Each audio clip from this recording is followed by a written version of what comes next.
Hello, everyone. A very warm welcome to the awarding of the 2024 Chatham House Prize. I'm Bronwyn Maddox, the director of Chatham House. Thank you very much for coming. Thank you to those of you online who are joining us. As you will have gathered from our London conference, Prime Minister of Poland, Donald Tusk, has been awarded this prize this year in recognition of his commitment to restoring democracy in Poland, rebuilding institutions, and upholding the principles of the rule of law. And the Chatham House Prize is something that we take a lot of thought of over every year. It's voted for by Chatham House members following nominations from the staff, and is presented on behalf of the Institute's patron, His Majesty the King, which represents the non-partisan and authoritative character of the prize. Donald Tusk sadly cannot be here this evening, much engaged with the business of getting to Blenheim Palace for the great gathering that is going on. We're really delighted to welcome in his place the Foreign Minister of Poland, Radosław Sikorski. He's Minister of Foreign Affairs, a post since he's held this time since Donald Tusk's election victory in December last year.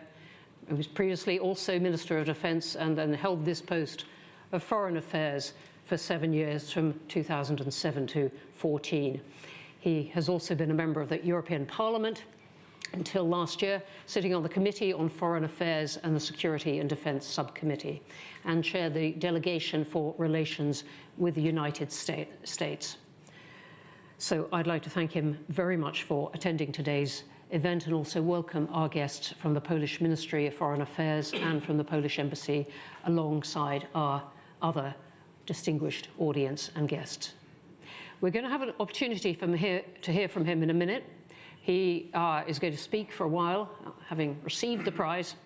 And, sorry, I beg your pardon. This was my first wardrobe malfunction at Chatham House. Yes, we first. And, but first, I'm going to welcome to the stage Sir John Major, who is President Emeritus of Chatham House and former Prime Minister of the UK. And he is going to say some words and present the prize. And then the Minister will make his remarks. Then he and I are going to have a conversation up here on the stage. And I can confidently predict there is going to be time for questions, unless he speaks for a very long time. And I look forward to your questions.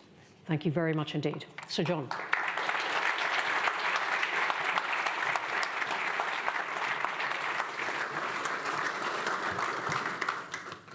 Well, Bronwyn, thank you very much indeed, and good evening, everyone. I have a very pleasant task of presenting the award in a few moments, but just a second or two to say a few words of my own. Firstly, it's my privilege to welcome the Foreign Minister. Radek, it's very good to see you. And I will be inviting him to accept the Chatham House Prize on behalf of the Prime Minister. I've no doubt that the Prime Minister is a worthy recipient. He's a lifelong supporter of liberal democracy, was in his youth an opponent of the former communist regime in Poland, and also a very active member of Solidarity, for some of the time undercover because of the work he was doing. And of course, since then, amongst other eminent achievements in Europe, he has twice been Prime Minister of Poland and has been instrumental in building up a close and warm relationship between Poland and the United Kingdom. Now, that relationship is valuable and it's enduring. It comprises strong defence and security ties, as well as unwavering support for Ukraine in her present conflict against Russian invasion. So far, Poland has offered substantial humanitarian, financial, and military aid, and we in the United Kingdom thank Poland for that. We regard it as extremely important. I digress, but only for a second, to say that it's important for this reason, because it's vital that Russia gains nothing from this conflict, or the rest of Europe and perhaps beyond will learn later that it is a mistake to have let them gain anything. Now, members voted for Donald Tusk to receive the Chatham House Prize, and I think they did so because of his commitment to restoring democracy to Poland, rebuilding her institutions, and upholding the rule of law. Now, I cannot stress how important this work has been, not only to Poland, but as an example to a much wider world. We may not often acknowledge it, but democracy is in trouble. It needs to be nurtured and reinforced. We are very unwise to take it for granted. We live in a world in which democracy has declined in each and every one of the last 18 years. In 1990, after the fall of the Berlin Wall and the collapse of the Soviet Union, we were foolish enough to believe that democracy had won the battle of ideas. We were wrong in that. And as we look around the world today, we can see autocracy and populism growing at the same time as democracy retreats. Democracy doesn't die easily, but with each single retreat, it withers away just a little. Step by step, democracy's finest achievements, free societies, free markets, free choice and the rule of law, risk being eaten away by mistrust and malpractice, and we in this country should never overlook that. Every single time that autocrats curtail or deny either civil or human rights, democracy shrinks just a little bit more. And so we need men and women to fight against that, just as Donald Tusk has done for most of his life. Today, in over 70 countries, the news media is wholly or partially controlled by the state. That seems to me to be the very antithesis of democracy. Moreover, democracy faces countries, Russia, China, Iran, prominent among them, who do not only not themselves practice democracy, but are bitter opponents of it. They will destroy it if they can. It offends them, and the freedoms it offers scare them as they worry about what their own particular country may demand of them. And even in the most advanced democracies, we have seen populist action that undermines democratic norms, and I hope we will see no more of them.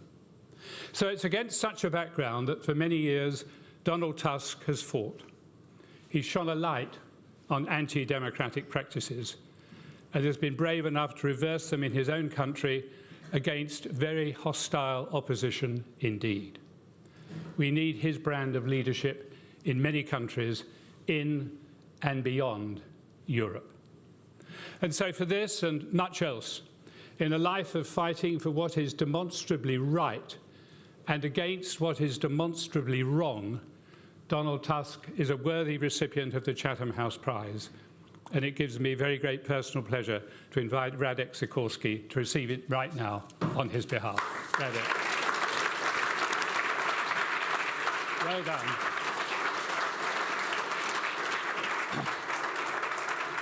There we are. It's pretty heavy, be careful. I believe you need to hold it up.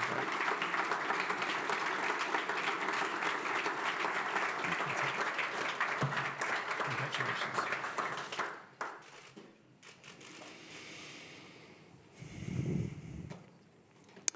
Thank you very much, Prime Minister. I shall convey your words exactly to Prime Minister Tusk. Distinguished guests, ladies and gentlemen, I'm sorry it's only me, but for me it's a great privilege and honor to be representing my Prime Minister here at Chatham House. Poland has a new government, Britain has a new government, but it's rare that we have such a smooth transition in terms of ideas and policies between governments. Britain and Poland had excellent relations under the previous Polish and British governments, and they will continue to have them under new governments in both countries. I was very pleased to welcome Minister Lamy in Poland on the third day of his holding office. He came to Germany, Poland, and Sweden. We already talked to Prime Minister Keir Starmer at the NATO summit in Washington, and the two prime ministers will be meeting tomorrow at Blenheim at the European political community. Please allow me first to read out Prime Minister Tusk's words, and then I'm at your disposal. So, Donald Tusk says this: "To receive this award from you is truly a great honor. The laudation makes me very proud. You recognized my contribution to our common efforts in the fight for the rule of law, democracy, and human rights. This is important to me personally because all my adult life I have been obsessed by the values which many consider anachronistic. The foundations of liberal democracy have recently been undermined by their external opponents and, increasingly often, also by their internal adversaries.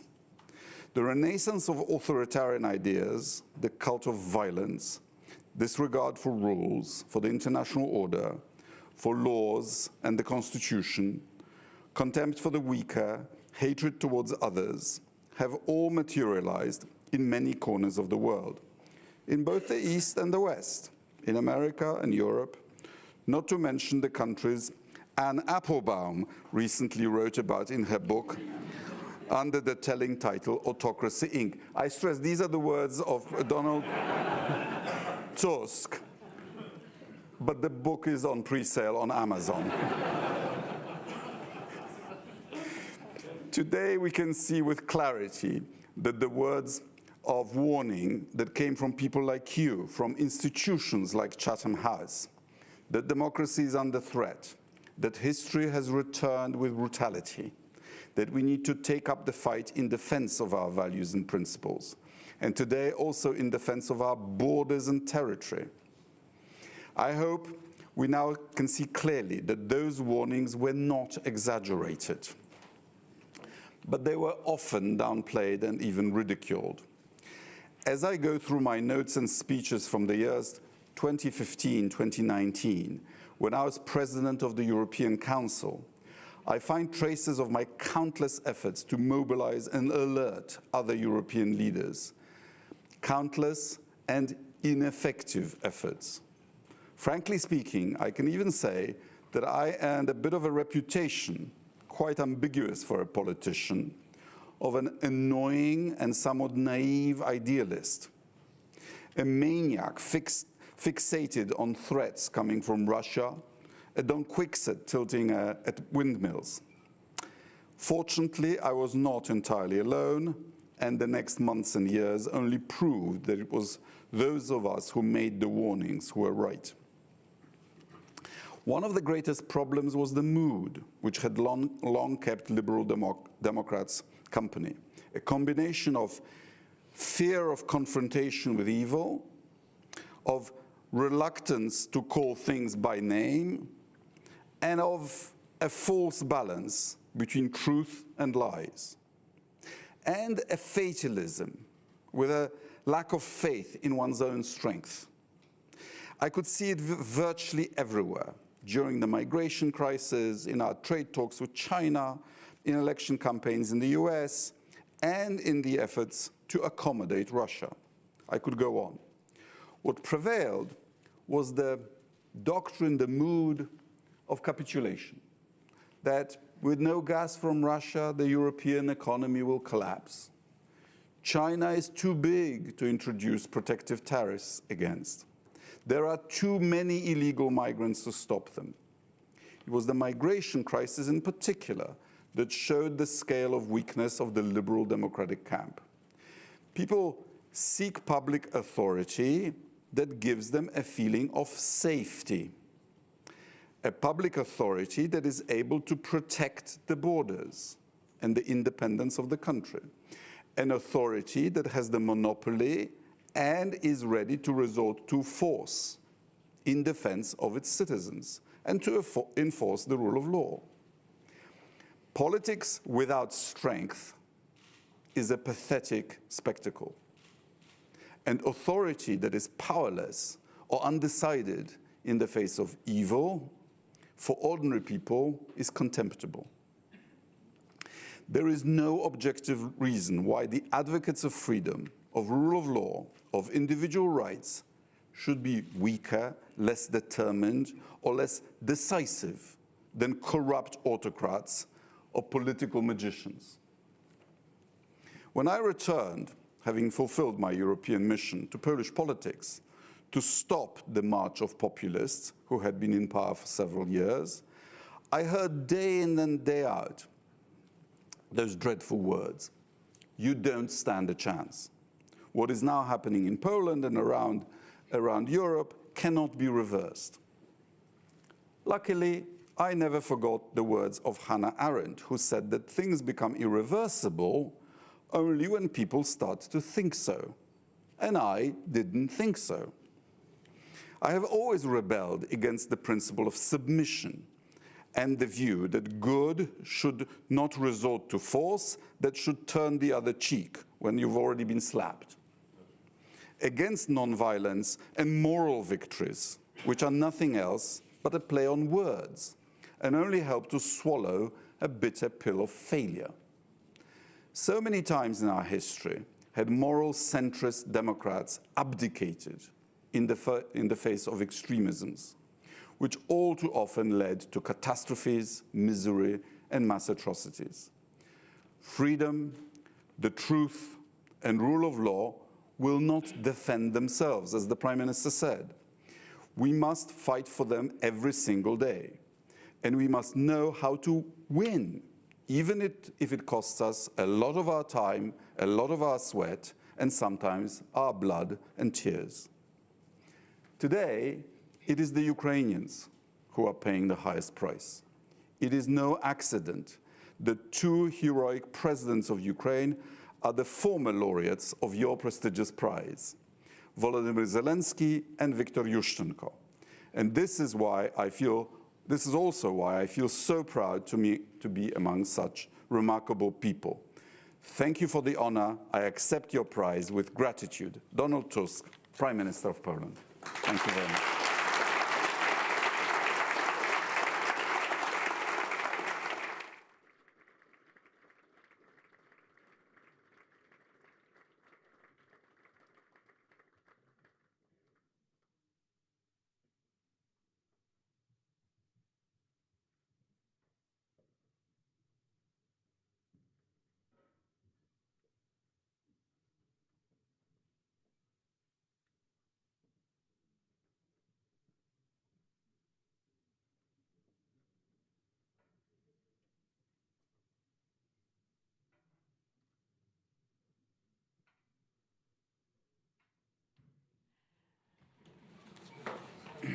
Thank you very much indeed for those remarks, or I thank your Prime Minister as well for them. And now we're going to have a brief conversation, but do think of your questions and online as well, which I think you said you're very happy to answer. Let me start with one of the things that was very much central in those remarks, and that is, of course, Ukraine. And John Major said just before you were speaking, look, Russia must not win in any sense, or it will not stop there. This is fundamental to the security of Europe. What do you make of what is then happening in the US at the moment, and the very good couple of weeks that Donald Trump has had? And I will say, I don't mean in any way to treat it lightly, and also his survival of this assassination attempt. The possibility of a Trump presidency second time round appears to be growing. The polls certainly point that way. And he and his new running mate say emphatically, look, we're not so sure about the value to the US of defending Ukraine.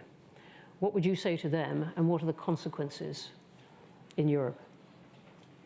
Well, thank you for this invitation to interfere in the internal affairs of our great ally. But was it Sir Humphrey or Sir Frank first? And Sir Humphrey only repeated, once you interfere in the internal squabbles of other countries, you're on a very slippery slope. Is that interfering, though, to express a preference for what US policy in the world is going to be? And it's surely a direct relevance to Europe of what the US intends to do about Ukraine. Well, let's start with Ukraine. The war has been going on for 2.5 years. Last year, Ukraine was winning, recovering about 50% of its previously occupied territory. This year, Russia has the advantage, has regained the initiative on land. Ukraine, and I think this is underestimated by our media, won the Battle of the Black Sea. Mm-hmm.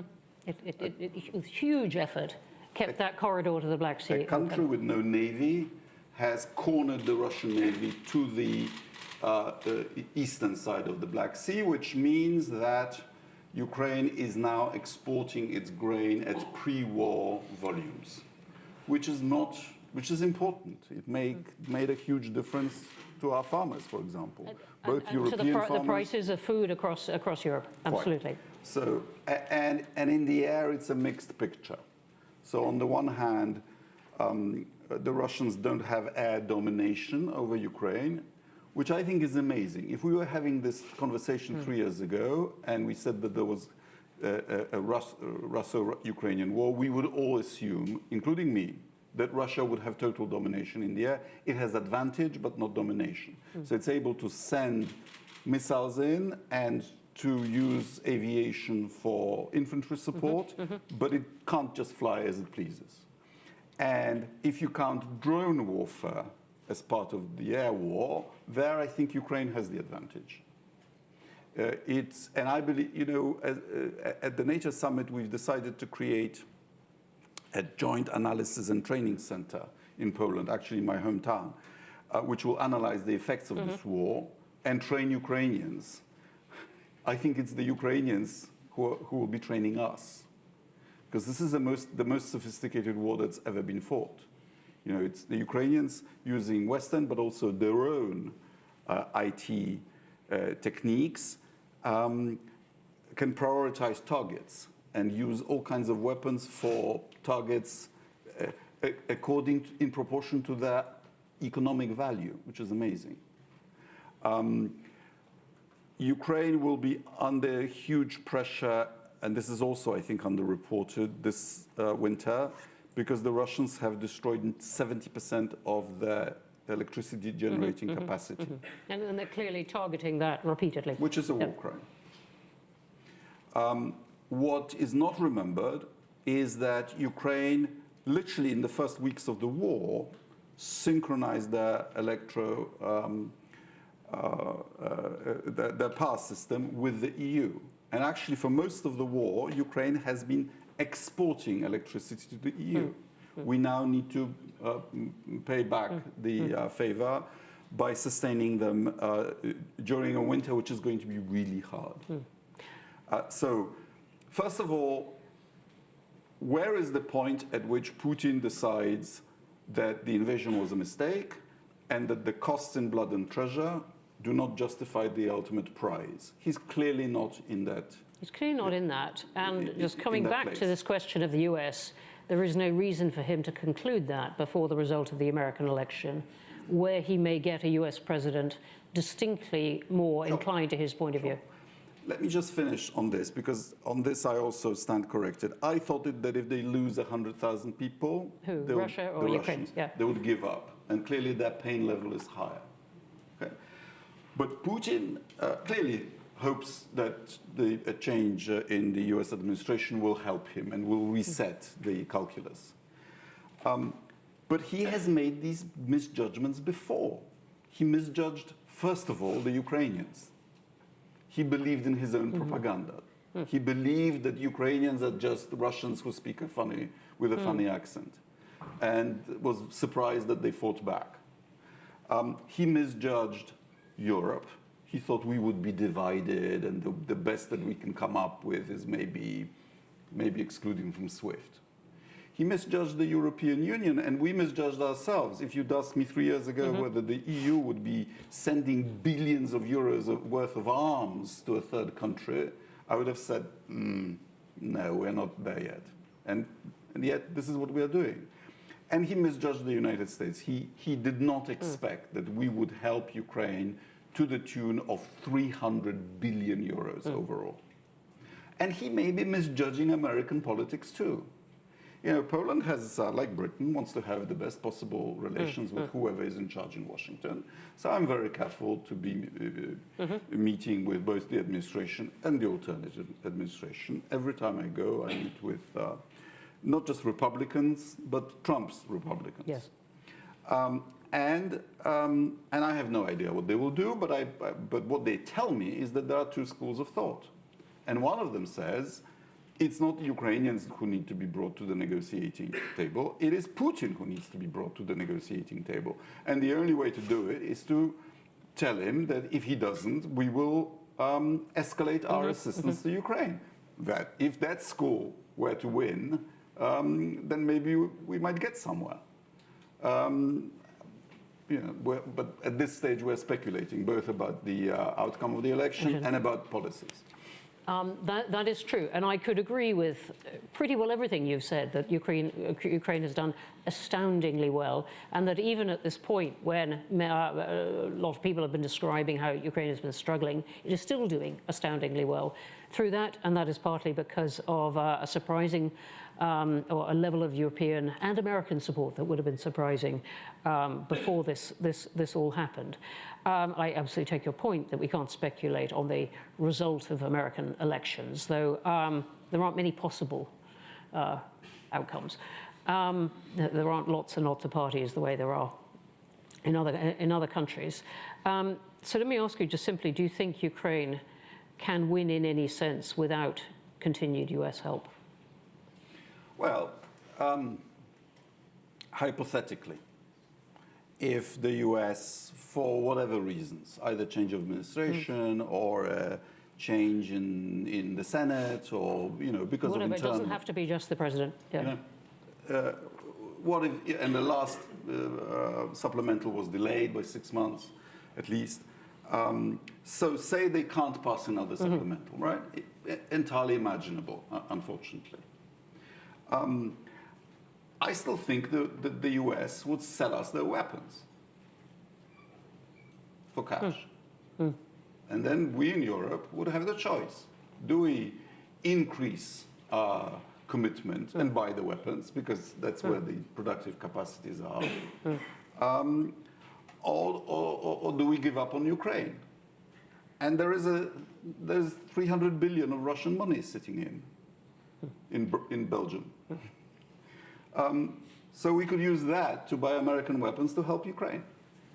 I'll feed that into the Chatham House debate, which is very lively, about how to use the Russian money. No, well, thank you for that interesting idea, because it plays to exactly the transactional nature that people talk about a possible second Trump administration. All right, let's leave the US, turn to Europe and to some of the themes behind the award of this prize this year, and that your Prime Minister was mentioning. And some of that is about what is going on in Europe. You, or rather he, I think you fused for these purposes. We're talking about migration and what that does to European politics. Do you think that what we've seen in response to migration and other pressures in terms of the rise of the right in Europe, have we seen the high point, or is that a sustained trend? This is a whole tricky discussion. But let me say this. If we in Poland had not convinced our people that we will be as tough on protecting our external border as the previous government, we would not have won. Populisms arise when the establishment neglects an issue that people care about. You don't get these movements from the left or the right. A wise establishment takes the sensible core of what the populists argue for and solves the problem, and thereby reestablishes a balance in the politics. People feel that our right to travel over the Schengen zone, without visas, without passports, is a generational advantage that we gained from the collapse of communism. You know, when I was born in communist Poland, to get a passport for travel abroad was a great privilege by the communist authority. And then, even if you had your passport, you needed visas. And for us, it was a really important generational experience when that barrier on the Polish-German border was raised when we joined the Schengen zone. So we are willing to make some sacrifices for the sake of the Schengen zone continuing.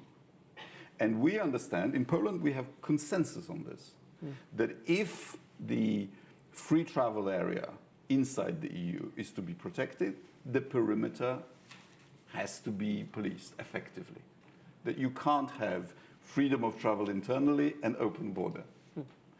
And if you have passports, if you have visas, if you have consulates, if you have border guards, they all serve something. There is no human right of anybody living wherever they please.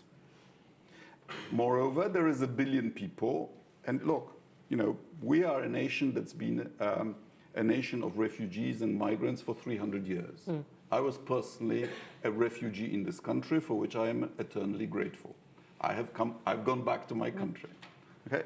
But the solidarity wave of political refugees in this country in the 1980s was 400 people. Not 400,000, 400 people.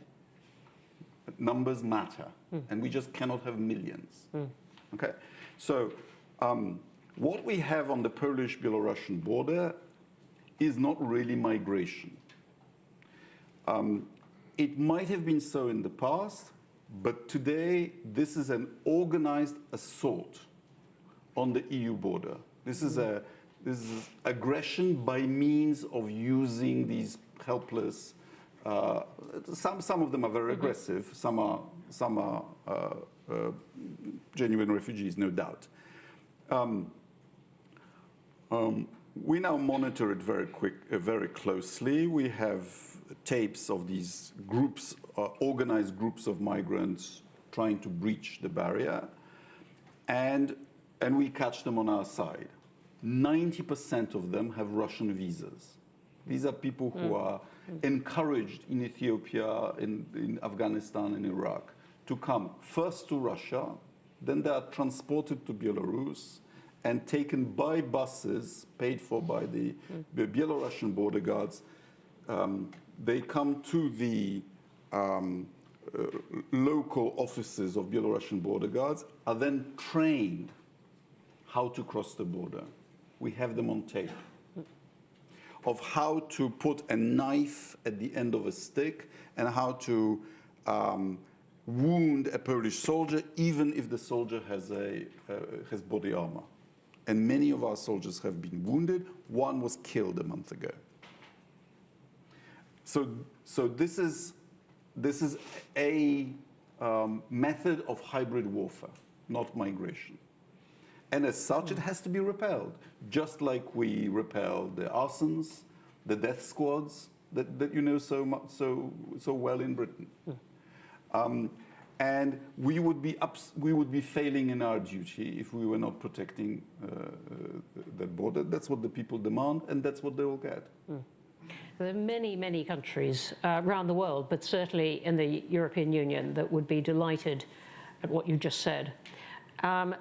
But there are some things emerging that the European Union is not entirely agreed on. And I come back to this theme, particularly of the kind of rightward strain of politics. We had your counterpart from Hungary, Péter Szijjártó, sitting on this platform at the beginning of the Hungarian presidency of the EU, saying, look, we don't, we're straightforward about this, we're a conservative government, we don't really share the liberal founding principles of the EU, and what's more, we're going to use our veto as Hungary in our national interest. What does, I'm not asking you to comment just on Hungary, but what does the European Union as a whole, how does it respond to countries within its club that may have very different views? Well, look, the European Union has not abolished national interests. It's just a mechanism for negotiating them by methods other than war. We are a confederation, just like the United States was before they adopted the Constitution, which means that ultimate authority lies in the member states. And it means that member states have not lost their sovereignty. You, Britain, have finally proved the point. If you can leave, it means you've been sovereign all along.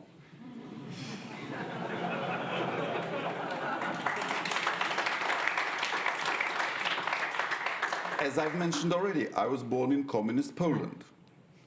If we tried to leave the Warsaw Pact or Comecon, we would have been invaded by Soviet tanks. In '56, in Hungary, they actually invaded, and in Poland, they were on the way. Okay? That's what lack of sovereignty means. Now, lack of sovereignty also means that the constitution of communist Poland, we have the original in the archives, was drafted with Stalin's personal corrections. Okay, that's what lack of sovereignty means, not disagreement on some minutiae of a directive. That's narcissism of small differences, not lack of sovereignty. I hear the applause, but I wonder whether the European Union's differences, for example, with Hungary, are the narcissism of small differences or something more profound. When you announce that you're not interested in the interest of the community that you represent, that all you're interested in is your narrow national interest, you've already lost the authority to lead that community, and you've lost your followers. You know, to lead, you need followers. And if someone is unashamedly selfish, you're not likely to follow that person. Plus, a confederation only works as long as all its members have the propriety to respect the rules. Because on the basis of this kind of hard-headed national interest, which plays so well in the populist press, you couldn't actually form a confederation. And if everybody else follows that logic, the confederation has to break up. Which is why, if a member state were to abuse the rules in that vein, either that leads eventually to exit or to the paralysis of the whole confederation, which is why it's ultimately a constitutional problem. I'm not disputing that for a second. Let me ask you one final thing before we go to questions. Let's jump to the scene at Blenheim Palace, and the UK brand new government delighted to be hosting this gathering, big gathering of European leaders from across the continent. Keir Starmer has made clear he would like Britain to have a closer relationship with the EU. Do you think that is possible in practical terms? Well, first of all, I'm delighted to be going to Blenheim tomorrow, not only because it's a beautiful place and the birthplace of Winston Churchill, but also because I made a speech there in 2012 warning Britain not to have a referendum. We don't give awards at Chatham House for being right in hindsight, but if we did, all right, you and others would get one. But I'm asking you about the future, not the past. Sure.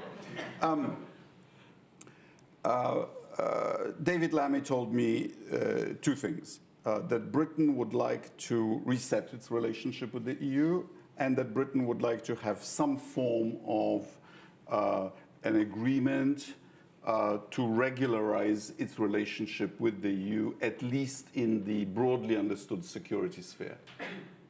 And I personally think it's a great idea, and I will work to persuade the rest of the EU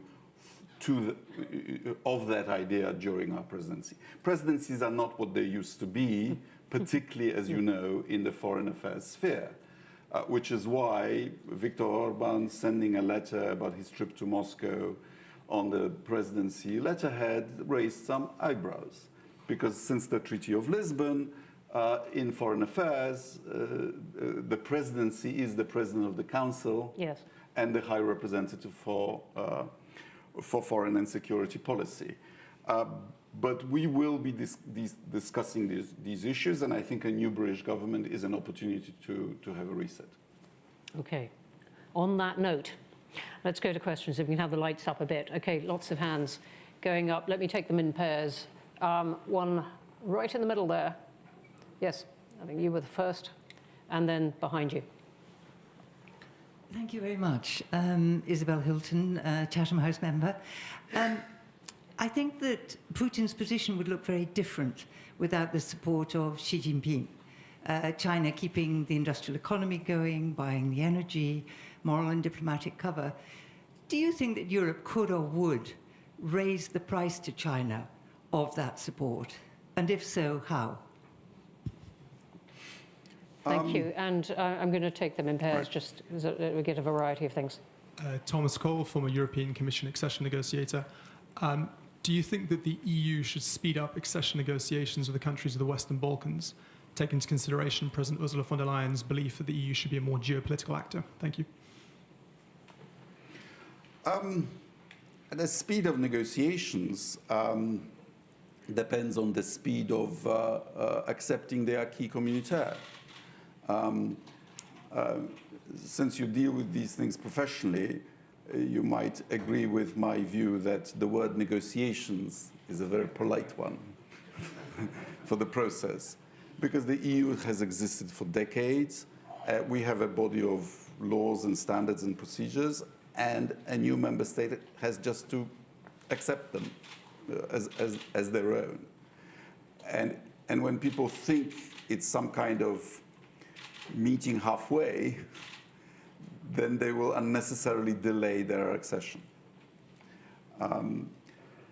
But Western Balkans is unfinished business, provided they commit themselves not only to the acquis, but also to Europe's external policy.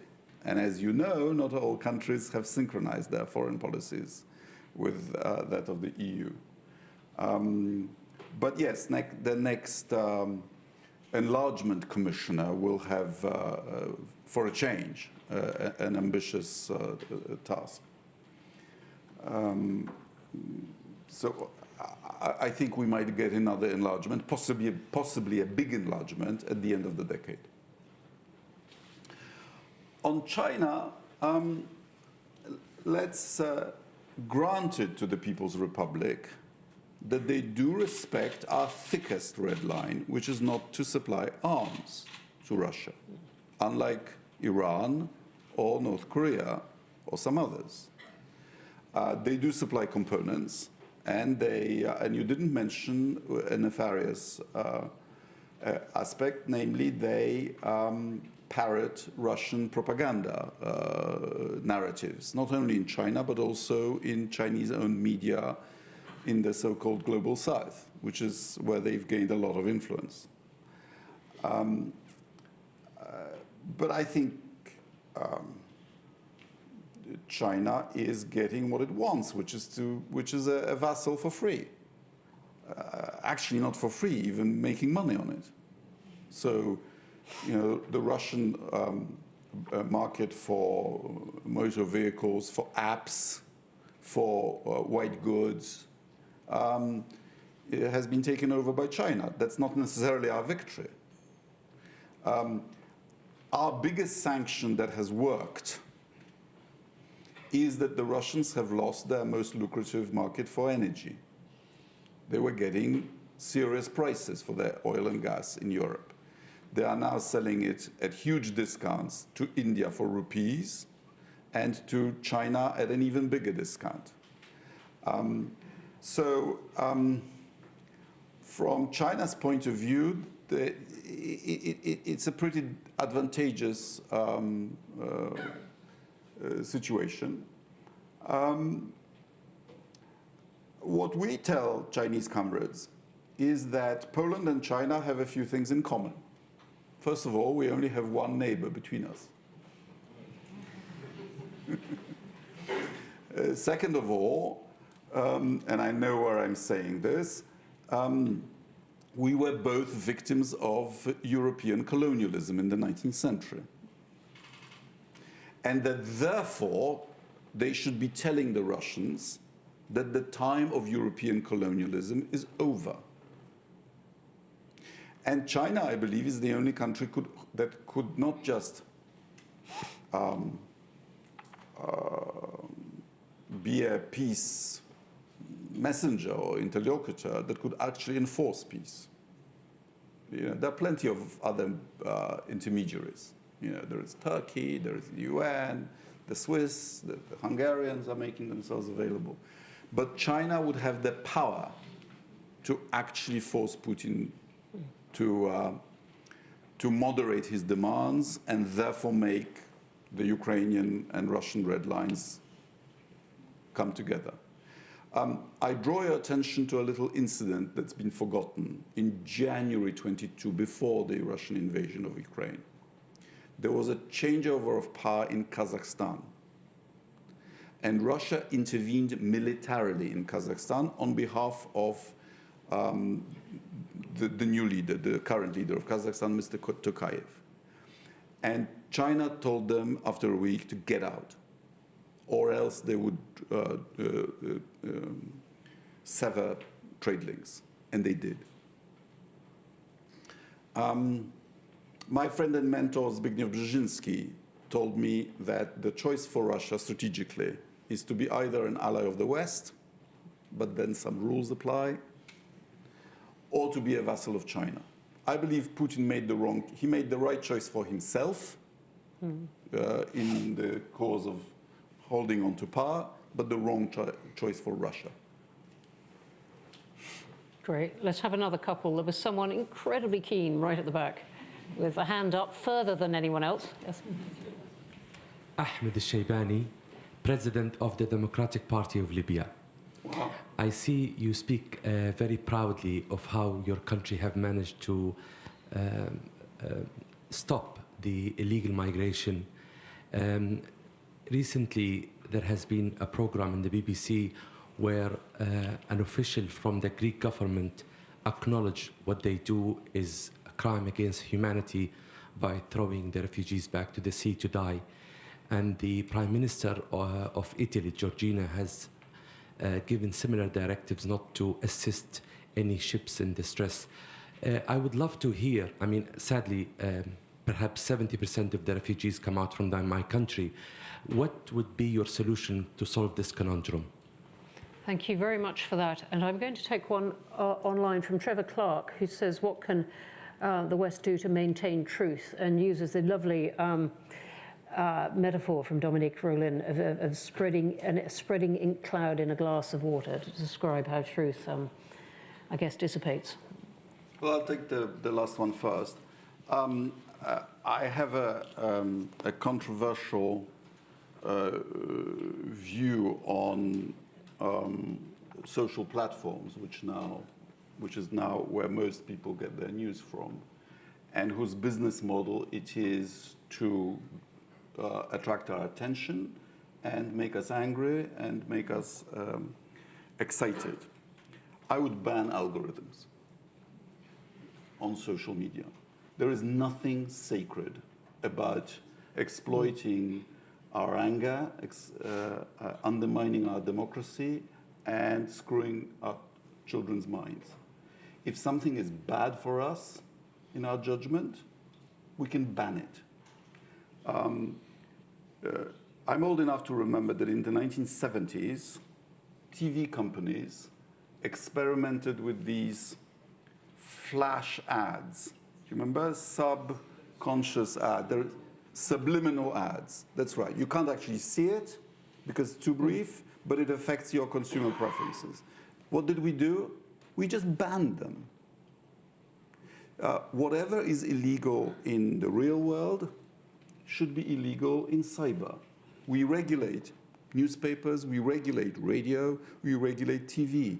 Why can't we regulate social media when they spread disinformation, when they don't maintain standards, and when they destroy the lives of our children?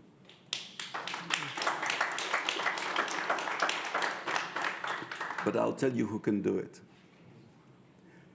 Humanity's last hope to do this is the European Parliament.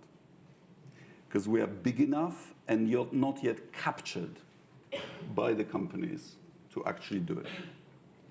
That is the most, the nicest and the most resonant phrase about the European Parliament I've heard for a long time. Humanity's last But savior. I didn't answer the question on Libya. Libya and migration. Let me preface by saying I was the first foreign minister of the European Union to visit Libya during the revolution when Gaddafi was still on the run.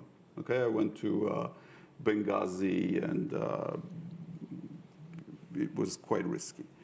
And we were hoping, of course, that Arab Spring would be your 1989. We made a bet that you would succeed in building stable, democratic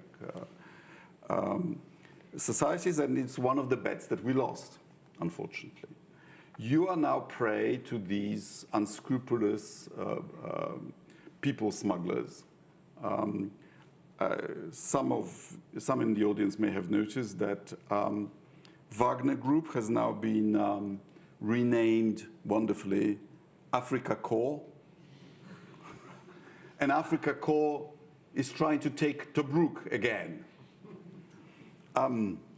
But seriously speaking, the real issue is on your shore, that your migration policy has been hijacked by criminal gangs.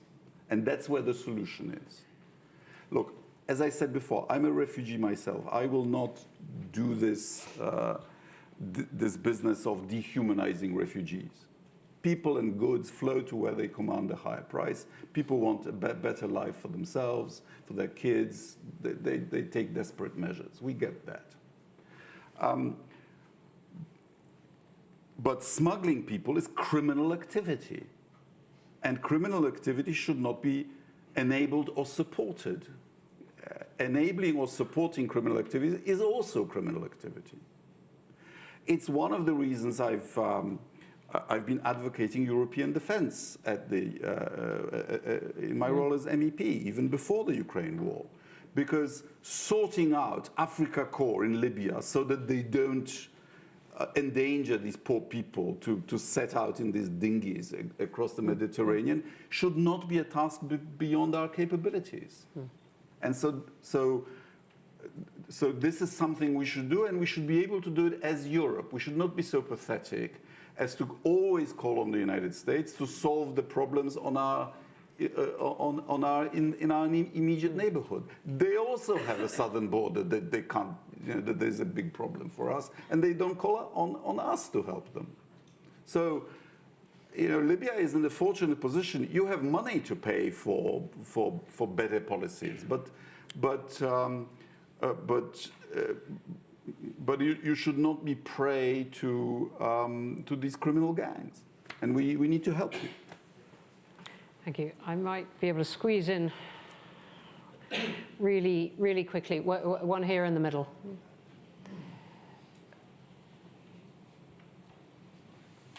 Thank you very much. I'm Brian Coe, a Chatham House member and also a master's student in diplomacy at the School of Oriental and African Studies, University of London. So my question is, if a Russo-Ukrainian dialogue happens under a Trump administration, like what role or position would Poland or your administration take? Thank you very much. Thank you. And I'm going to take that as simply the last question. There's quite a lot of demand to hear a bit more about Ukraine and deals on Ukraine or so on. So let's take that as the last one. Sure. Well, look, the original formula for discussing first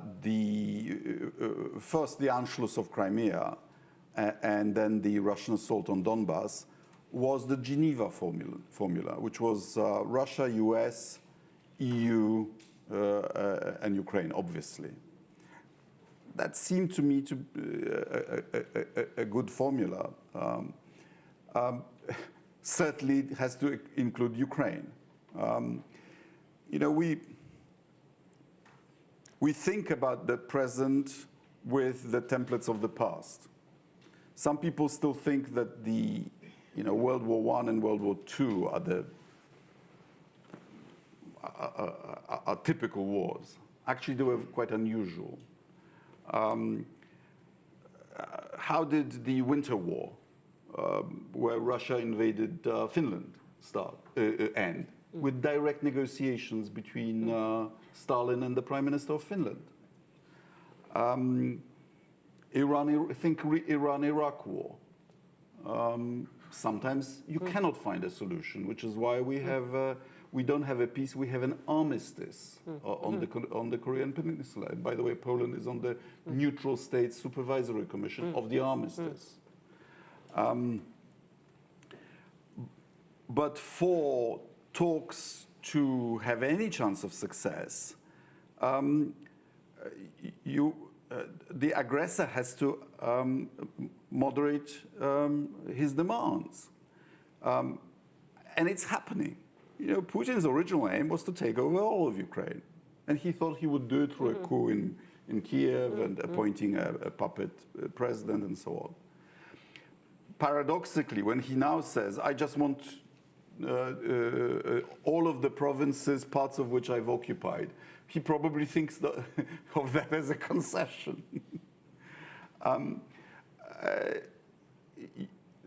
The war will end the sooner, the more we help Ukraine, so that the sooner Putin understands that he cannot achieve his war aims. Thank you. We've just been recording the Independent Thinking Chatham House podcast today with one of the people on the panel, David Sanger of the New York Times, who was musing on whether the Ukraine-Russian border would, in the end, look something like the Korean border, frozen and... That would not be stable. Yes. Because then there would be claims, and then there would be a possibility of a future war. The only stable solution is to return to the observance of the Russo-Ukrainian treaty on the border, negotiated, signed, and ratified by President Vladimir Putin in 2004. The Chatham House team writing on this absolutely agrees with you, but David Sanger didn't on the podcast today. Do listen, out on Friday morning.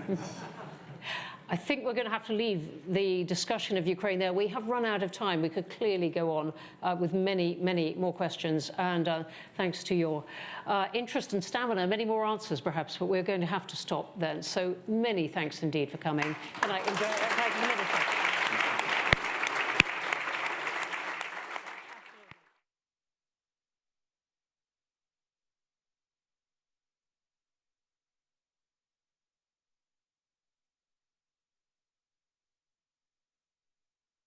Again to the Prime Minister, and I'm going to thank the